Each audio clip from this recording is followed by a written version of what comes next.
Japan में एक lady थी जिसके पति ने उसका चेहरा तलवार से यहाँ से काट दिया था और वो मरने के बाद बन गई थी एक बदला लेने वाली आत्मा। और उसका लोगों को मारने का स्टाइल भी काफी इंटरेस्टिंग था। जी हाँ, मैं बात कर रहा हूँ कुची साके ओना के बारे में। अगर आप हॉन्टेड वीडियोस देखना पसंद करते हैं तो डेफिनेटली आपने इसका नाम तो कभी ना कभी सुना ही होगा। तो आज के इस वीडियो में मैं आपको बताऊंगा कि कुची साके ओना कैसे शिकार करती है और क्या है इस खतरनाक जापानीज अर्बन लीजेंड की पूरी कहानी, और साथ ही साथ जानेंगे इसके पीछे का पूरा सच, मतलब ये रियलिटी है या फिर केवल एक रूमर है। तो आज का ये वीडियो काफी इंटरेस्टिंग होने वाला है क्योंकि आज कुची साके ओना के साथ साथ ब्लडी मैरी को भी एक्सपोज कर दिया जाएगा। तो यार बिना किसी देरी के शुरू कर देते हैं आज का फाड़ू वीडियो।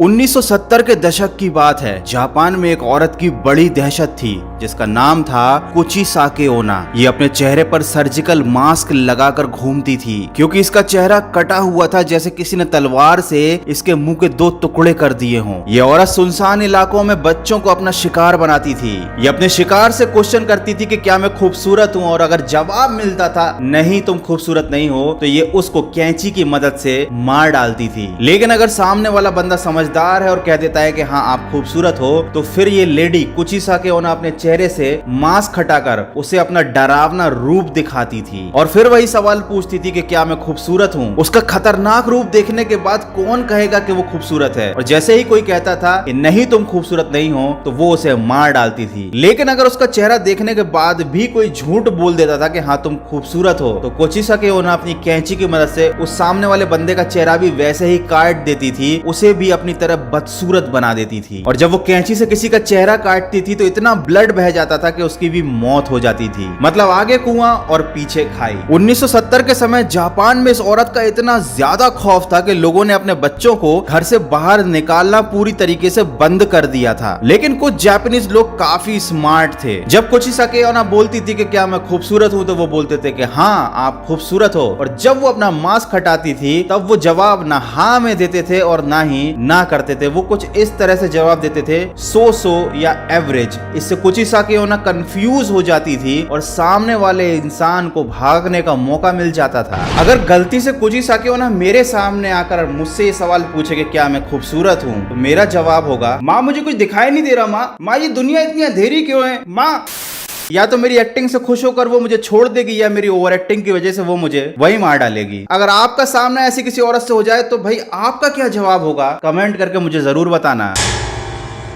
कुची साके की कहानी जानने से पहले वक्त है एक मजेदार फैक्ट जानने का। इस जोकर को आप सब जानते ही होंगे बहुत अच्छी तरीके से। तो इसका जो बेसिक कॉन्सेप्ट था दैट वाज इंस्पायर्ड बाय कुची साकी। मतलब ये चेहरे के दोनों साइड कट लगाने वाला जो कॉन्सेप्ट था वो यहीं से लिया गया था। अब मैं आपको बताता हूँ कि कुची साकी एक प्रेत आत्मा कैसे बनी। ये बहुत सुंदर लड़की थी और इसकी शादी एक जापानीज समुराई से हो गई। लेकिन कुची साकी का अफेयर एक दूसरे बंदे के साथ था। कुछ दिनों बाद समुराई को ये बात पता चल गई। उसने दोनों को रंगे हाथ पकड़ लिया, बातचीत करते हुए रंगे हाथ पकड़ लिया। कुछ गलत मत समझना। उस समुराई के दिल को बड़ा धक्का लगा तो उसने उस दूसरे बंदे से पूछा कि मेरी ही बीवी मिली थी क्या तुम्हें चक्कर चलाने के लिए। तो उस बंदे का जवाब था तुम्हारी बीवी बहुत ज्यादा खूबसूरत है इसीलिए मेरा दिल उस पर आ गया। और समुराई ये सुनते ही आग बबूला हो गया और उसने अपनी तलवार से कुची साके के चेहरे को काट दिया और कहा कि अब देखते हैं कि तुम्हें खूबसूरत कौन बोलता है। तलवार के इस घाव से उसकी मौत हो गई और उसके बाद कुची साके ओना बन गई बदला लेने वाली एक आत्मा। ये कहानी कितनी सच कितनी झूठ है इसके कोई सबूत नहीं है। ये एक अर्बन लेजेंड है। जब कोई जानना चाहता है कि भाई ये भूतनी आखिर ऐसा क्यों करती है, क्यों लोगों के मुंह को काट देती है, क्यों पूछती है कि मैं खूबसूरत हूँ, तब ये दंत कथा सुनाई जाती है। बताया जाता है कि आखिर कुची साके ओना के भूत बनने के पीछे कहानी क्या है। लेकिन अब आगे हम जानने वाले हैं कि इस कहानी में सच्चाई कितनी है।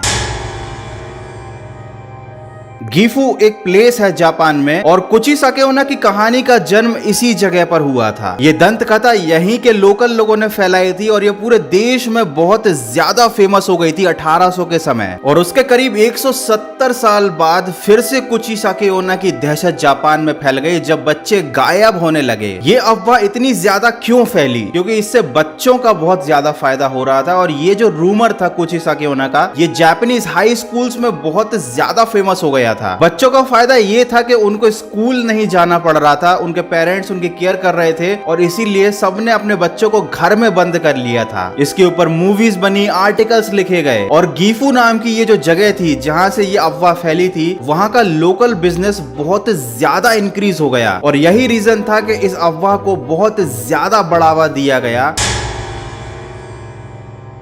सन 1800 में पुलिस की एक कार ने एक औरत को रात में एक बच्चे का पीछा करते हुए पाया। जब पुलिस ने उसका पीछा किया तो देखा उसके हाथ में कैंची है और पुलिस वाले की कार की टक्कर लगने की वजह से उस औरत की ऑन द स्पॉट डेथ हो गई। जब पुलिस वाले ने कार से उतरकर उसका चेहरा चेक किया तो देखा उसका चेहरा वैसे ही कटा हुआ था जैसा कि कुची साकेओना का चेहरा था। अब ये औरत वाकई में वो लेडी थी जिसकी दहशत पूरे जापान में फैली थी या फिर ये कोई साइको थी जो इस कहानी का फायदा उठाकर खुद मर्डर कर रही थी। इस बात का पता लगाया नहीं जा सका, लेकिन उस घटना के बाद से कभी भी कुची साकेओना को नहीं देखा गया और बच्चे गायब होने की घटनाएं भी बहुत कम हो गईं।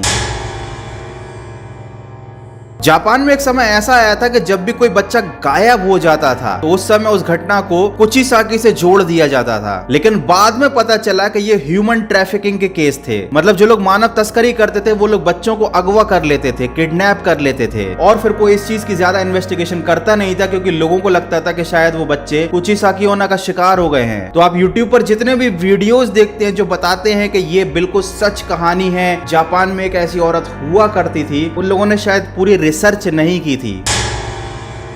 एक और अर्बन लीजेंड है जिसका नाम है ब्लडी मैरी और अब मैं आपको उसका एक ऐसा फैक्ट बताने वाला हूं जो आपका दिमाग घुमा देगा। जिन लोगों को नहीं पता ब्लडी मैरी गेम क्या है या ब्लडी मैरी क्या है, मैं बता दूं कि ये एक हॉरर या हॉन्टेड गेम है जहां पर आपको रात को 3 बजे अकेले बाथरूम में जाना है और शीशे के सामने 3 बार ब्लडी मैरी का नाम सामने लगे शीशे में बोलना है। अगर आपने ये काम कर लिया, रात को 3 बजे 3 बार कांच में देखकर उस औरत का नाम बोल दिया, तो फिर वो इस दुनिया में आ जाती है और फिर करती है आपका शिकार। लिटरली मुझे नहीं समझ में आ रहा कि कौन वो लोग होते होंगे जो ऐसा गेम खेलेंगे। बहुत से उल्लू लोग खेल भी लेंगे, तो आखिर रात को 3 बजे ऐसा क्या होता है? देखो, एक रिसर्च के मुताबिक अगर आप शीशे में 10 मिनट तक लगातार अपने आप को ऐसे देखते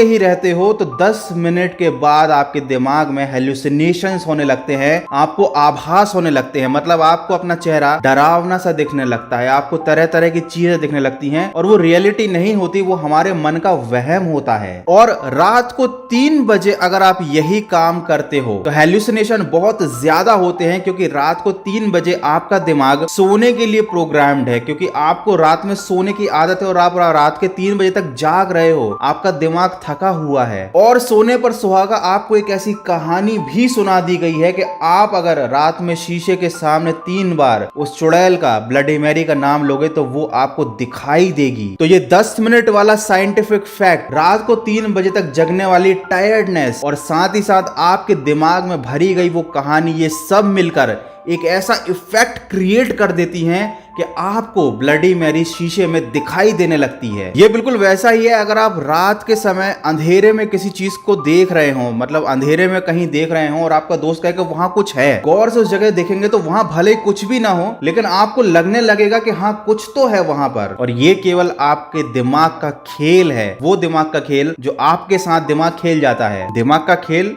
जो दिमाग आपके साथ खेल जाता है। वाह!